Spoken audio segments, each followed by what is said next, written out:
10 seconds remaining.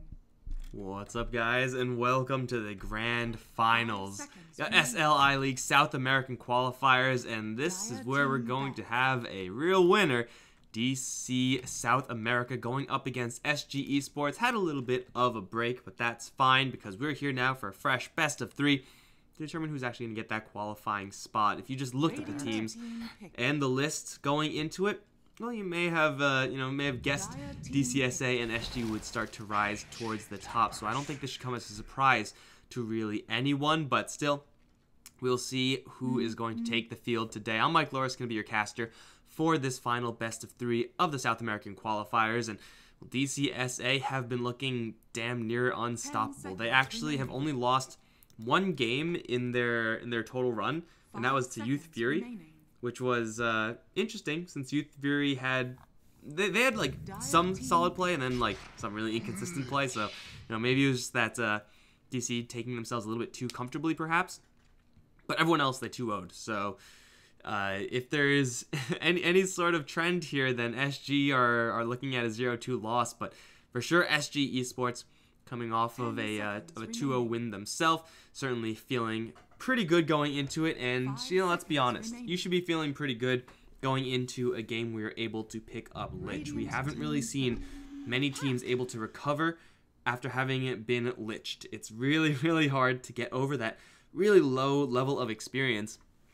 Now you can try to get kills and try to get gold to try to recover in that way, but it is far from consistent. So SG Esports certainly with a very powerful opening right now. Also getting the puck, a hero that we've seen first banned out many times in these past couple of games. We haven't really seen all that much Coddle. Occasionally picked up first phase, but other than that, hasn't been touched. So taking a rather early ban slot there. DC.SA are going to stick to the more normal guns in this patch. First pick AA, kind of daring SGE to grab the Necrofrost, but of course they're going to grab it for themselves. Ice Vortex as well as Scythe. Good stuff right there, and it's all, or mostly, going to be magic damage coming out from the digital Chaos side. So Lich Ice Armor, at least versus these two heroes, not going to be all that useful. SG, though, still have the ability of controlling the lanes really, really closely with this Lich. The puck is also going to be a difficult hero for DC.SA to deal with. Scythe is not really something you want to use as a stun versus puck. Ancient Apparition has very little game versus a puck, so SGE may be willing to run the puck in the off lane, maybe with the Lich, maybe not. Certainly they have a little bit of potential there, but odds are SGE would like to have a little bit of a tankier strength hero to go along with that Lich, if it is going to be a 2-hero in the off lane situation for SGE. Throw the puck towards the mid and just be happy with that. Now, DC are going to take care of these pushers. This is probably the biggest concern you have whenever you are going up against a Lich. The fact that you're going to be underleveled, and if the enemy is pushing, you're going to be underfarmed as well. So taking out that Pugna, incredibly smart. We do have the Earth Spirit being kicked out. Probably the go-to support hero along with Ancient Apparition. Makes that combo of Cold Feet, first of all, landable. And then you could also get the Chilling Touch attacks in. Very powerful. Tusk is a close second. So if they do really want that position to be filled, certainly going for the Tusk here is going to be pretty beneficial to the DC.SA side. Not really the most control, though, from the Tusk. Definitely a different style of control when you compare him to the Earth Spirit, especially when you're trying to deal with a puck. So they may just say, screw it, we're just going to go ahead and get something different entirely. But for right now, SGE, pick up that Earthshaker. Tanky strength hero with the Lich? Possibly.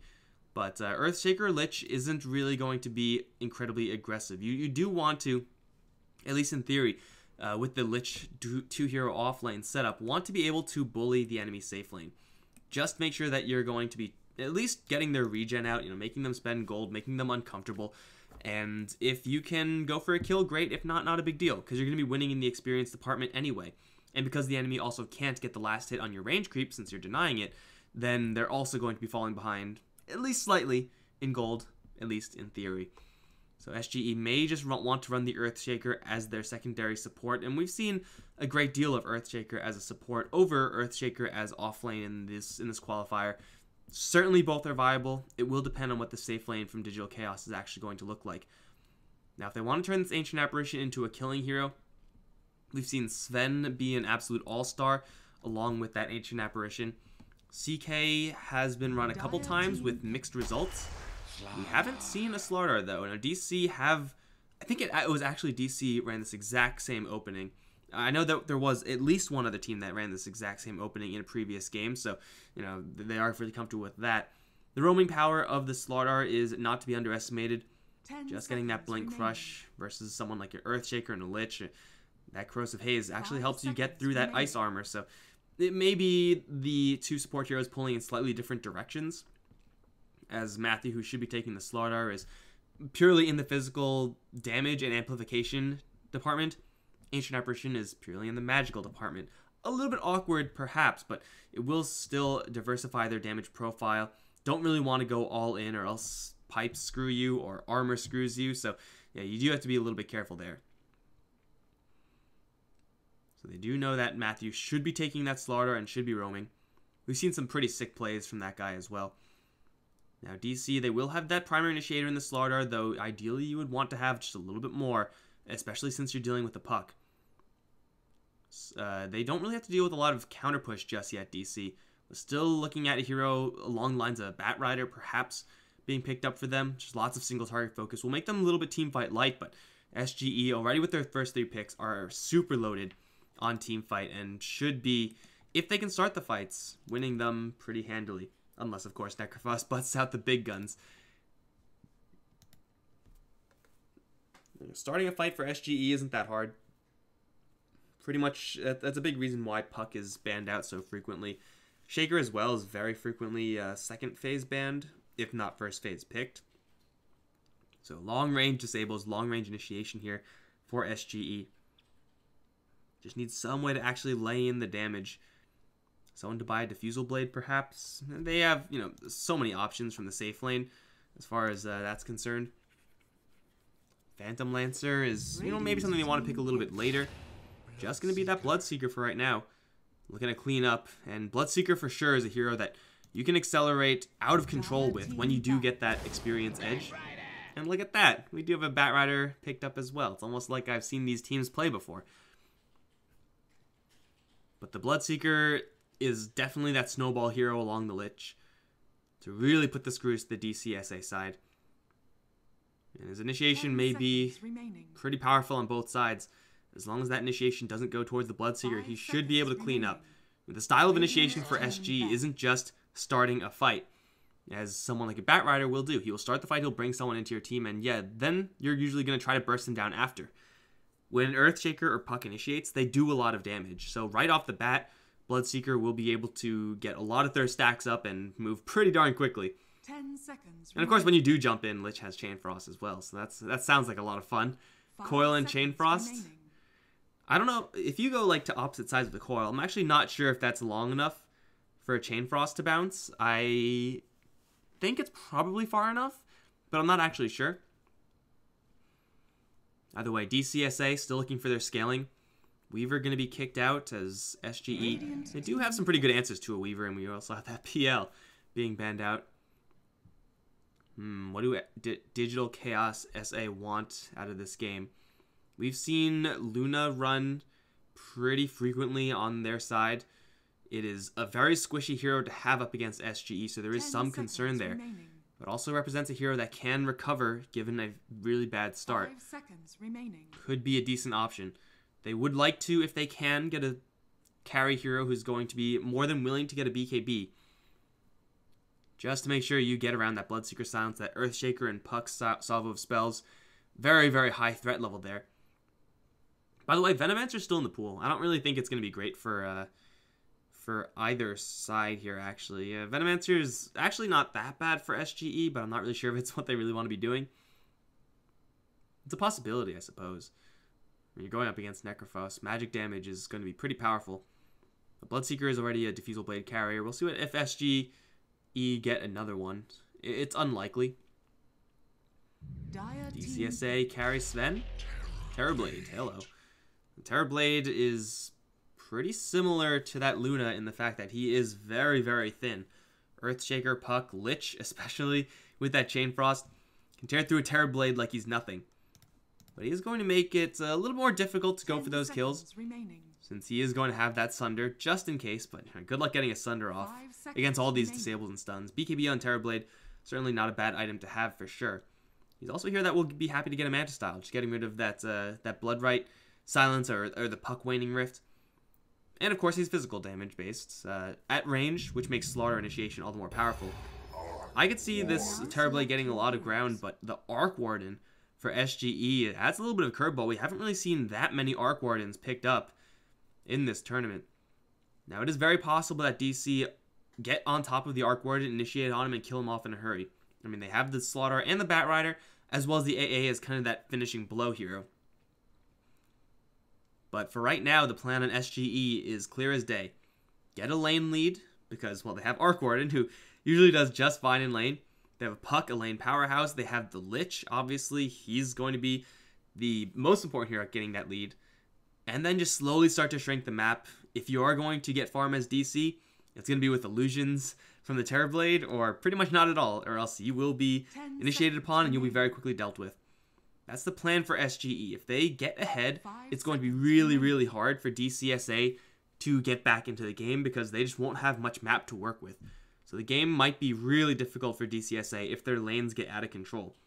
Alternatively, Arc Warden and Bloodseeker, when they're fighting behind, Arc Warden specifically, doesn't really have that much great game versus Terrorblade. The field is certainly very nice to make sure that you are able to dodge a lot of those right clicks. But as far as like getting into a damage trade, they definitely need a lot of heroes to gang up on the Terrorblade. And to their credit, they don't really have DC any saving hero for HFN. There's in fact like no save at all. There's a Death Pulse heal. Oh wow, so much save. So if HFN gets caught in the front lines, he's dead, man.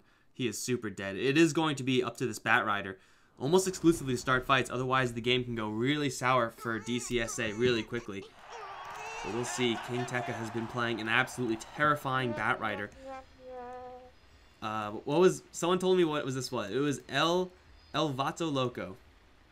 It's like Crazy Bro or something. Is that it? I don't remember. That was yesterday. It's not my responsibility to remember translations of names because he's Tekka. He will always be King Tekka to me. We also got Matthew Slaughter here. Boots first, looking to be that aggro early game hero, trying to kind of smooth over that loss of power curve thanks to the Lich on the other end. King RD is on the Ancient Apparition HFN, the Terrorblade, and Attune is on the Necrophos. We saw Attune go off yesterday. It was ridiculous. He went mid AA, which was I didn't really like it. Went Shadowblade Sheep just to try to still be effective in the game, and that did work. But out of desperation, more so out of the plan. And then first game yesterday, he went Enchantress mid and dumpstered a Viper. That was great. That was something to behold. But on the SGE side, got ADR on the Alien Bloodseeker. Laposa is handling the Puck. Puckane is on the Arc Warden Theo.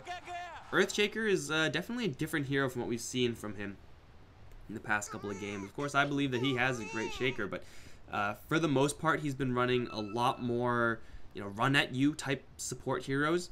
Earthshaker is more so, at least from the support standpoint, going to be taking a little bit more distance. He's usually not going to get into the thick of things, not until he gets the Blink Dagger.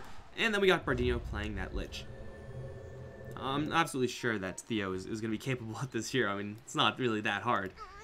It's hard. It's not that hard to do adequately. It's really hard to do very well, this shaker. But he's going to be joining the bottom lane, the Posa. That Puck is going to be taking it to the off lane, giving, of course, the mid lane to the Bloodseeker. Up against Necrophos, that's not a terrible lane for the mid lane Bloodseeker at all. It is somewhat of a concern if the Slaughter is going to stick around and mess with you a little bit, but with the sustain that you do have from the Blood Rage, the fact that you do have a Poor Man's Shield and the Slaughter will not, you should be able to trade hits pretty decently. If they're able to keep the Bloodseeker at about half HP, then it will be more difficult moving forward, especially once the level 6 comes up on Necrophos. It's not a safe lane for a Bloodseeker to be in. 30 seconds to battle. We're moving a couple heroes around, but I don't imagine lanes are really going to switch up at all here. Yeah, Tekka is just going to go to the off lane. Attune's still mid, so nothing weird. Nothing weird yet.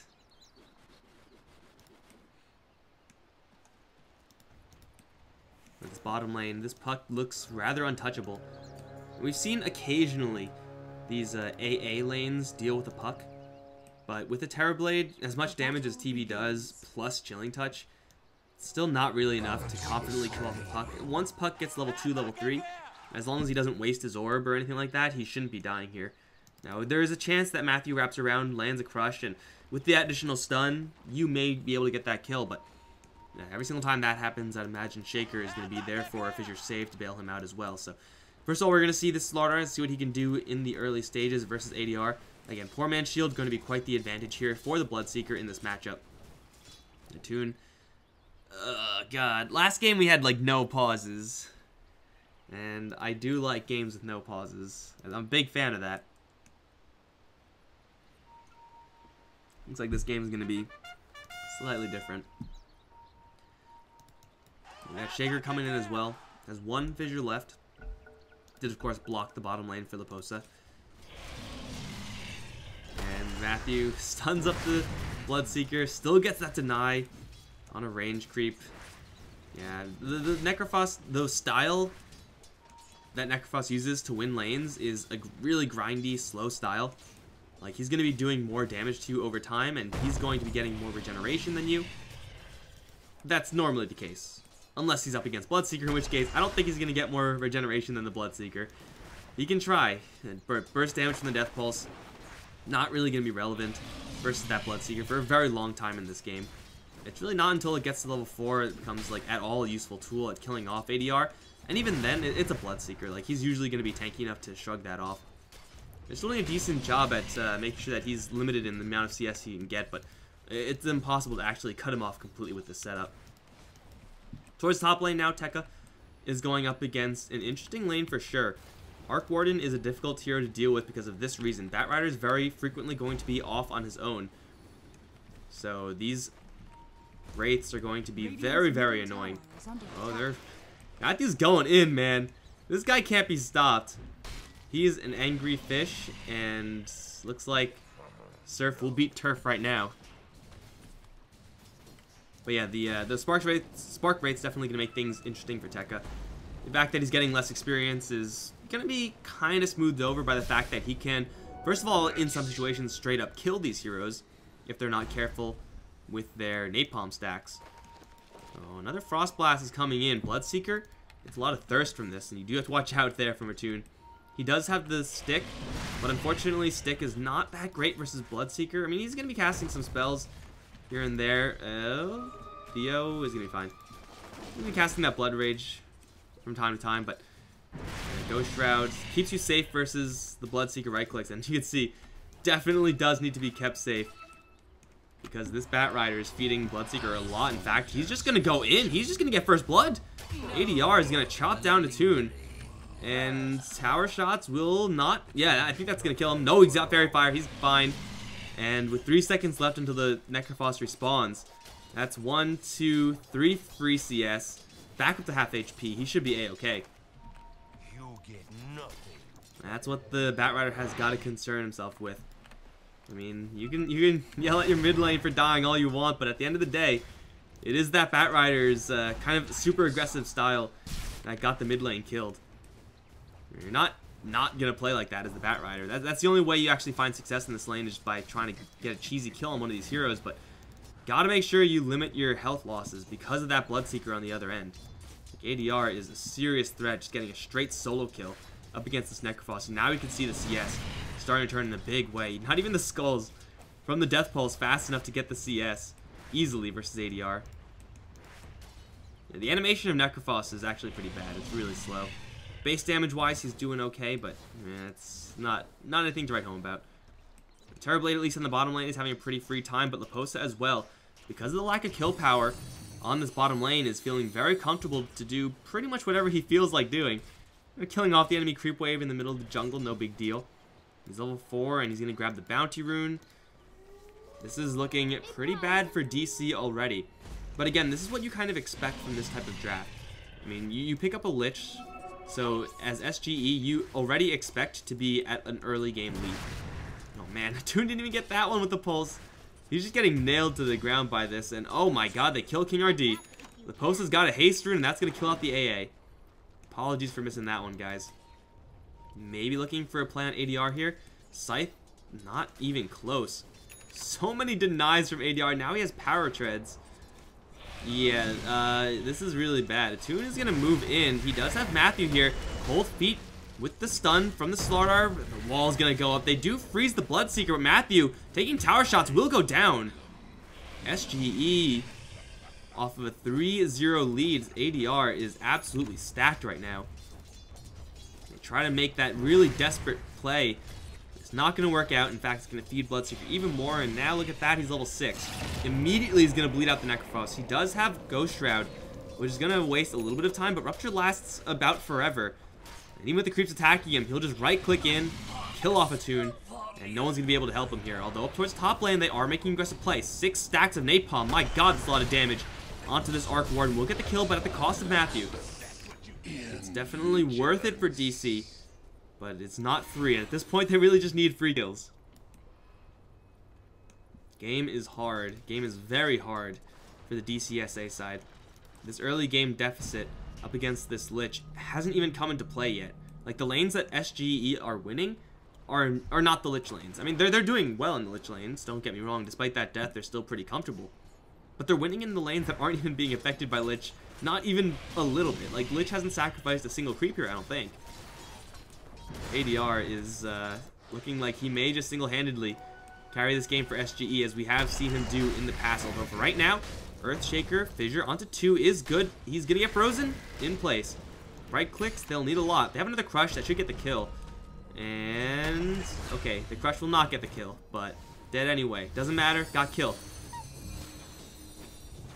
Bosa will force out that Metamorphosis from HFN. We've seen HFN make some pretty miraculous recoveries in farm. It did seem like most of those big recovery games were on heroes that naturally farm fast. Terrorblade is really only good depending on how well his early game goes. Double damage.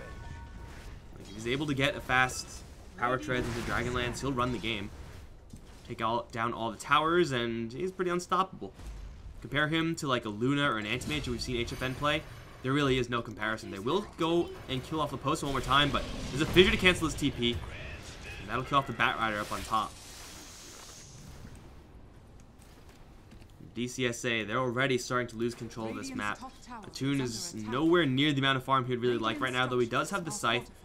The burst damage from an AA level 4 and a Slardar level 4 is not really enough to set up for an easy Scythe kill. So you will need SGE to kind of play carelessly if you're going to get that. And they're also going to lose a tower. That's a double damage rune actually on ADR. And he has another Rupture, and Attune is walled off. Now there is a Ghost Shroud here, there's a little bit extra regen. Unfortunately, there is a lot of silence, a lot of stun. Theo is looking for the chain stun. Attune is just going to turn around, Crush onto 2. Attune still fine, as he does have that Scythe at the ready. Theo should be falling here. He will give that crucial regeneration over to Necrophos. Also pushes his Death Pulse to level 4.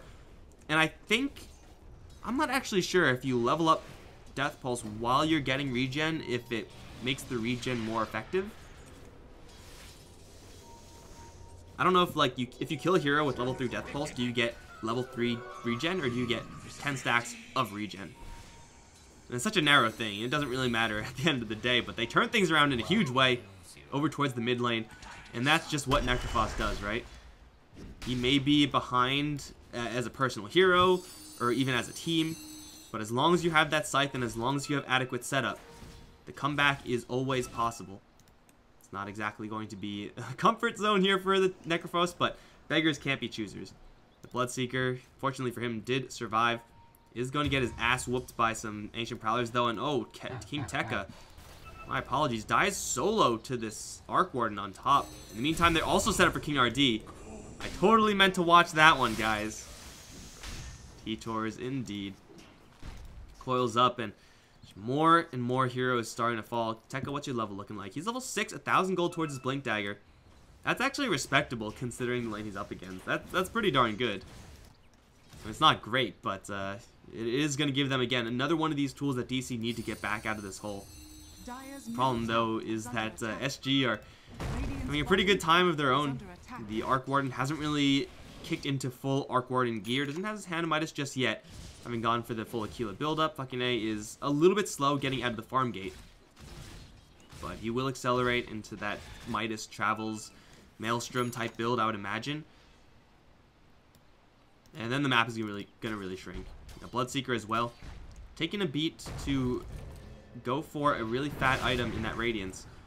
Again, I'm on record not really loving the Bloodseeker Radiance, but I feel like if you're this far ahead, go ahead and get it, man. Like, he already has the power towards Aquila. He can actually get whatever he wants given the circumstances.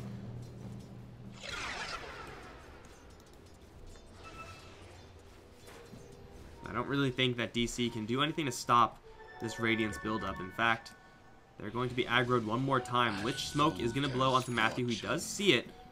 And the pings are out. So if Attune dies, that is just because he is a little bit too greedy for CS. There's an Earthshaker with a double damage here. Not really a relevant rune for Shaker. Just looking to get a little bit of experience towards that level 6. So that smoke will be blown, and SGE will get nothing. To be fair, though, DC aren't really getting all that much either. Iron Talon on the Terrorblade, building in towards a Yasha first. Probably a Yasha into a Dragonlance type setup for the Terrorblade. We can see he's trying to divert his the normal skill builds. Usually Metamorphosis maxed out. Opting for Conjure Image is going to give him a lot more farm speed. If you're looking to push towers, you want Metamorphosis for sure. Conjure Image is great for dealing damage to towers, but they don't survive at all. So, not really sure if you want to commit extra points to that. But if you're just going to be farming, then just go for it.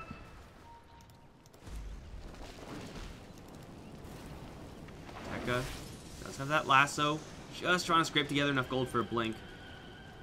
And that combined with the scythe is how DC get right back into the driver's seat.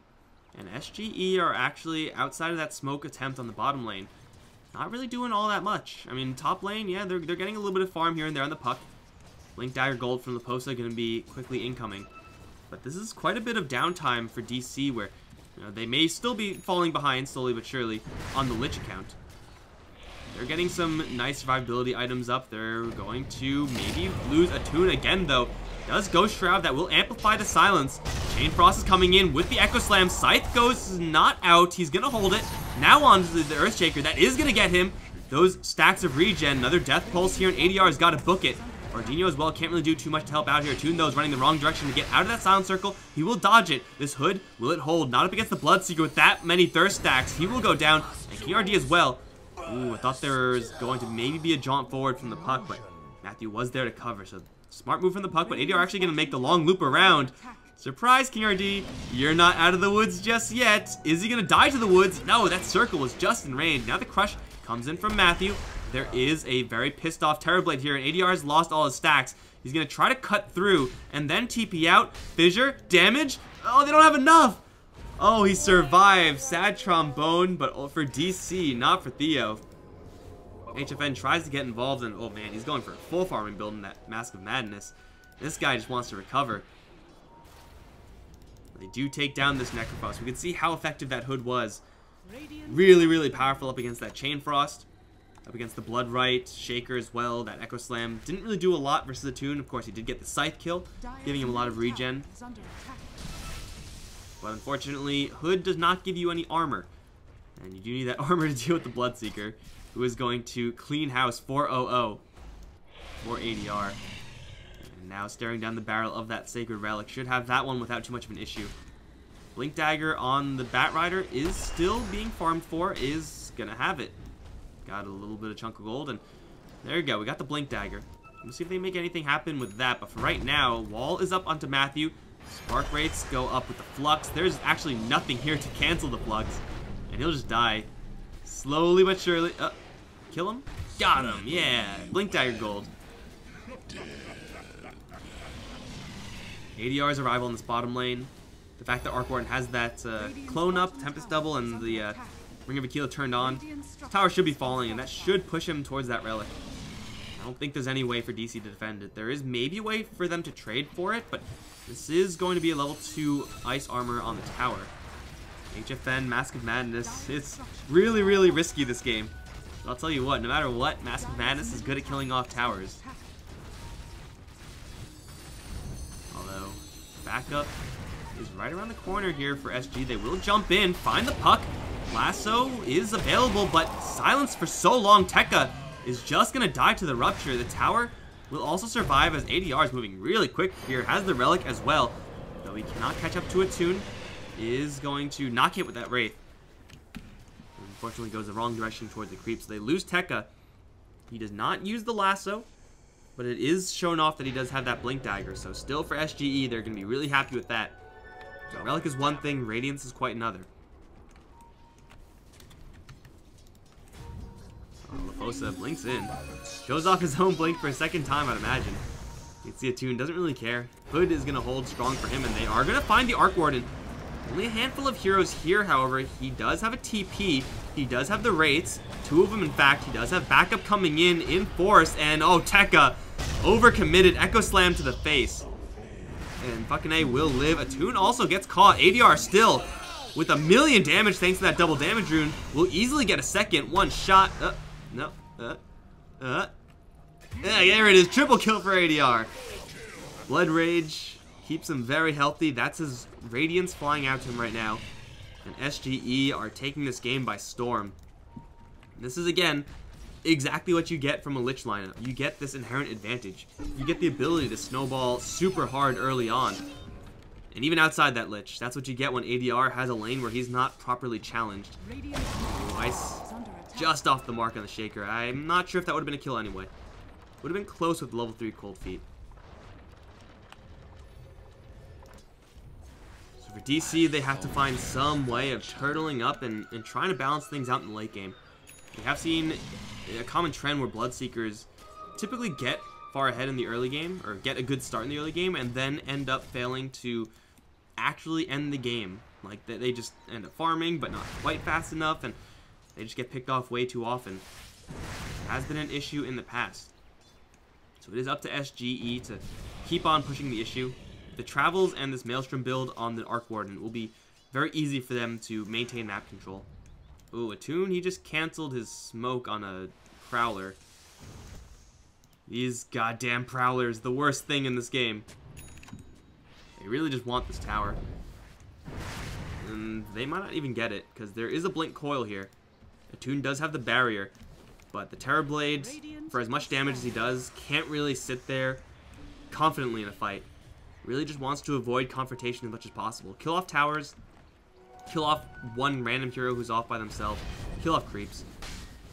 In a full engagement, you don't really want to fight as a Terrorblade. You don't really want to fight as DC, but SG are shadowing DC really closely. Little ghosts will be popped up here, and looks like SG will defend their tower.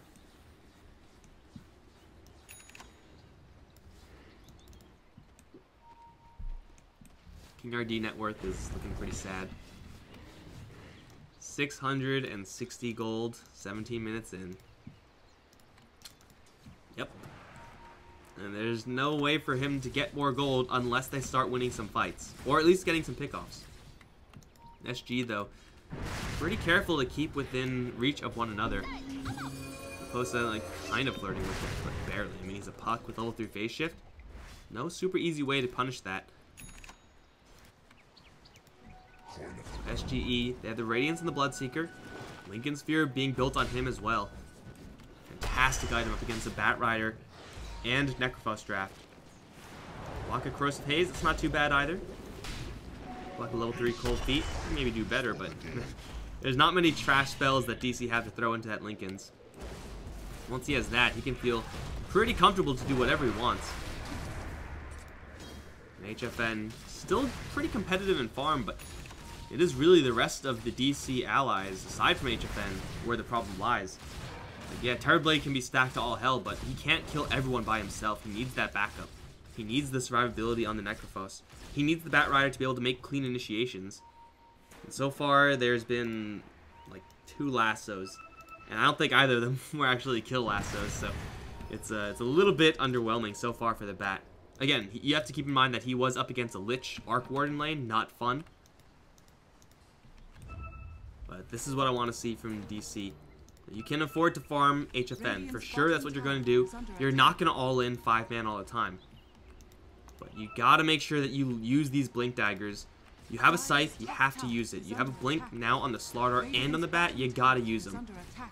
They will be wandering over an area where SGE have vision, so maybe SGE learn to a false sense of security, but it's on to Theo. Not exactly ideal. They do see the Earthshaker. They will blink and lasso him up.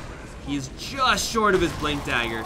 That feels bad, but he doesn't really lose all that much gold. They do take down a tower in the meantime, and for SGE, there's not much split push going on elsewhere. They're just kind of farming randomly. That is an incredible pickup for DC, but it's still not quite good enough for them to be truly happy with. Since they don't have a lasso anymore, they have to fall back. They do still have the scythe, but they really can't start a fight on their own terms. A prize. So just back to the grindstone, wait for the additional lasso.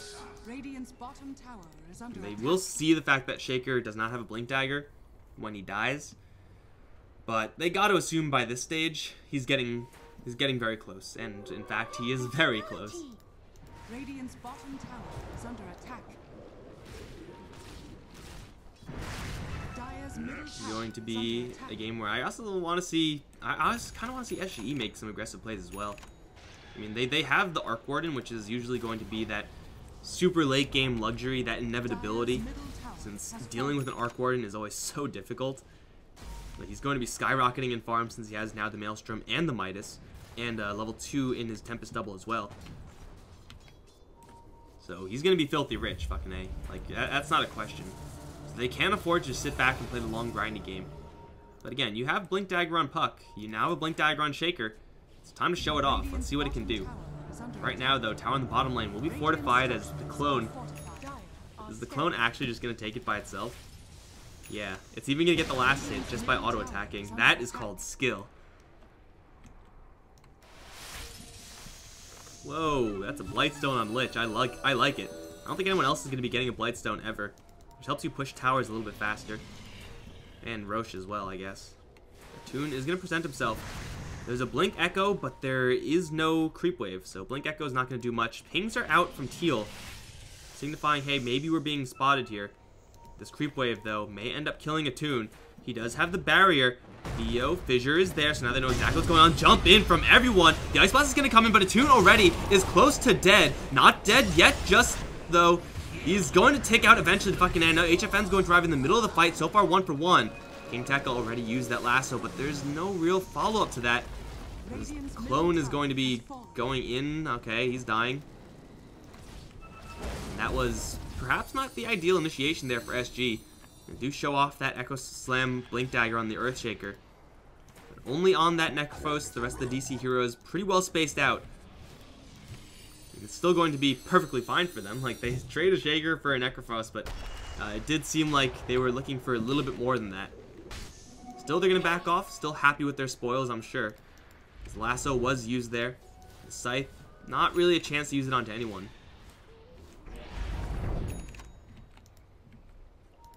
HFN, you can see, is starting to fall behind in farm. It is so damn difficult to keep up with an Arc Warden in the farm department once he has this trio of items. Midas, Travel, and Maelstrom. What more can an Arc Warden want? Well, I guess level 3 double. The Maelstrom upgrade to Mjolnir. Get that additional cooldown reduction, perhaps, to get even more doubles. It's going to be really hard to deal with. 10k lead. 23 minutes in, 10k lead. Take a snapshot, guys. That, I expect, is going to grow slowly but surely for SG.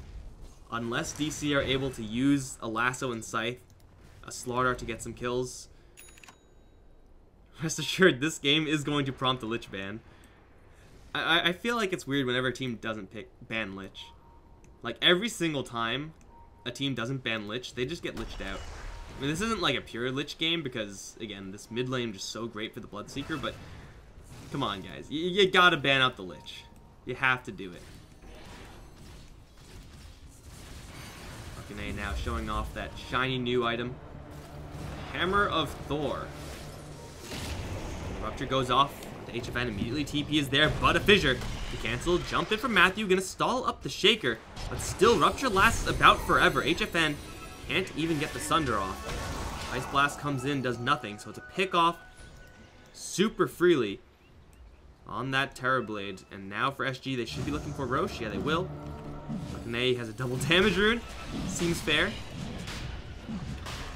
ADR is going to arrive, and Roshan's not going to last long. Blitzen, of course, being built up into that medallion.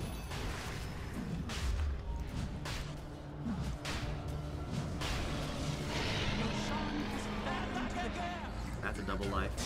Okay, well, they will find the puck. Can they get him into scythe range? Oh, no. He is going to die to the Firefly? Yeah, no, he has a Blink Dagger. Ice Blast is going to connect, I think. I don't know. Firefly, either way, gets the kill. Puck, there is a timing there where you could just Blink Dagger before the Firefly's affected you. Not sure what happened there, but either way, Puck down. Nothing for DC, but it's still not good enough. They gave Roche for that. And still fucking A is sending out his goons to every which lane. Like 5 seconds. Where are you gonna send it next? Can DC do anything about this? Not really. I like the personal touch of hired goons. Oh yeah. Get that static charge going, clear the entire creep wave, get every single last hit. Because of course fucking A is a professional and won't miss the catapult last hit, and then just die. It's a sad, sad life of an Arc Warden clone. But, you know what? It's all for the greater good. The greater good. He has an Aegis anyway. I'm not really sure if DC can really afford to go in that deep into the enemy jungle hunting for a real Arc Warden. Like, maybe if the Arc Warden is doing this, like, that's a possibility. And it seems like they will look to jump on him right about now. But the rest of the team for SG, right around the corner, will find the Bat Rider, drop a coil on him, fissure onto 2 as well. And it seems like they'll focus on Tekka first. He's down, and the Slaughter will fall right into the Blood Right? No, not quite. But he's still ruptured, so he's not going anywhere. And he actually, is going to drop a gem to try to hide it, but I think they see it. Is that gem originally... Oh man, that is a fresh gem picked up by the Radiant. I like the idea, just trying to get out on the map, trying to keep yourself safe, but that is not the right way to do it. So they feed over 2 kills, plus a gem, plus they're going to lose at least this tier 2 tower. Game is certainly hard. Have some more dudes.